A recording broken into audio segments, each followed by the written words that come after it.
শ্রাবণের রাত, শ্রাবণ মাসে বর্ষা দ্বারা জলে অবিরাম, একটানা বৃষ্টি পড়ে এখন আমি কি করিতাম।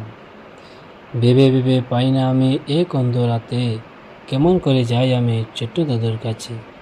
বৃষ্টি কিন্তু থামে না ভাই, একটানা জোরে, একা করে বসে আছি, কাঁপছি রে ভাই ডরে। হঠাৎ একটি শব্দ পেয়ে চমকে গিয়েছি, সঙ্গে সঙ্গে দাদু বলে ডাক দিয়েছি।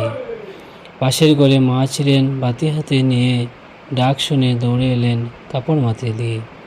কি হয়েছে বলে ডাকছে আমার মা, ডরে ছুটে কি বলবো, কাঁপছে আমার গা। মায়ের ডাকে সাড়া পেয়ে ছুটে এলেন বাবা, জোর করে আমার ধারে মারলেন এক থাবা। ধারের সাথে একটি লাঠি ছিল রে ভাই উবা, সেই লাঠিটি পড়ল রে ভাই আমার গাড়ে চাপা। দুঃখ পাইনি লাঠি পড়তে, কারণটা কি, হাতে ছিল বালিশখানি তা দিয়েছি। একা করে এখন আমি বসে রয়েছি।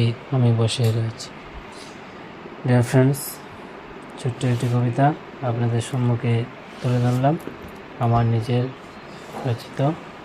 ডিয়ার ফ্রেন্ডস, যদি আপনাদের সেই কবিতাটি ভালো লাগে একটি লাইক কমেন্ট করবেন, শেয়ার করবেন। Thank you all of you.